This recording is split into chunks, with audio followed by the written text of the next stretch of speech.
Hello, this is April, and today I want to talk about the issue of Trump's tariffs. Why does he want to impose tariffs in Mexico and Canada, and what impact will these tariffs have on the United States? So today, I'd like to try to analyze this.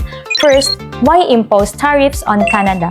Canada's export to the United States amount to $500 billion, with petroleum ranking as the top export. So first, let's look at Canada's petroleum exports, which are highly concentrated, with 90% going to the United States, and once tariffs increase, Canada's petroleum industry will suffer a severe blow.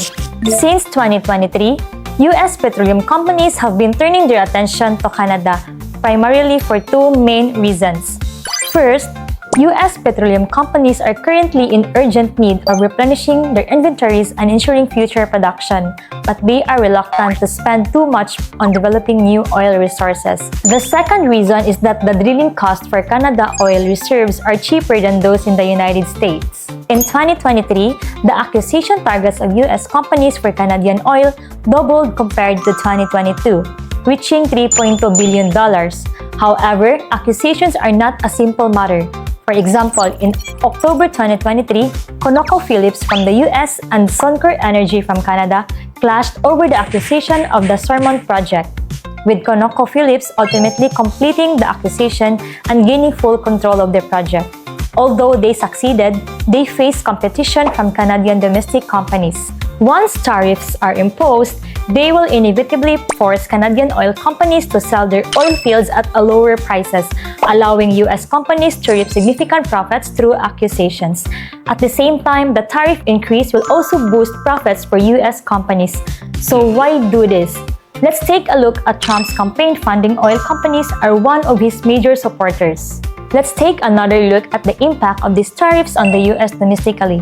Beyond affecting American consumers, the biggest victim is the U.S. manufacturing. The rise in energy prices has the greatest impact on manufacturing. So why impose tariffs on Mexico?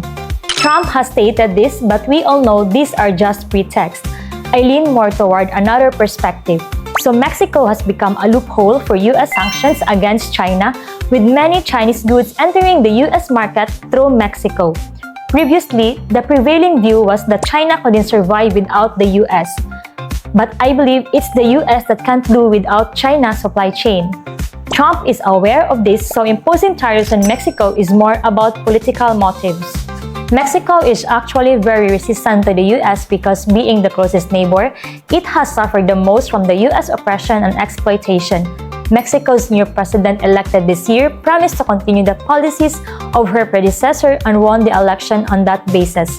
The policy she pledged to uphold is one of the independence and autonomy, insisting that Mexico will not be a vassal of the U.S., which has earned her the support of the people.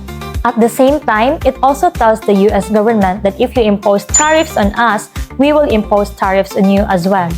On November 27, the two sides held a phone call. Trump later posted stating his willingness to close the northern border to prevent illegal immigrants from entering the United States. The Mexican president has responded, stating that there is no truth to this whatsoever. We have no intention of shutting down our northern border. Why is Mexico now willing to stand up to the United States? Simply because America's unilateral dominance has won. The world has entered a multipolar era, giving Mexico alternatives. That is why we're deepening our partnership with China. And the trade volume between the two countries continue to rise. Well, ultimately, the tariff that U.S. imposed on Mexico, I see them more as politically motivated than economically justified. Okay, so that wraps up today's discussion. So if you have different perspective or topics you'd like me to analyze, drop them in the comments below, and catch you on the next one.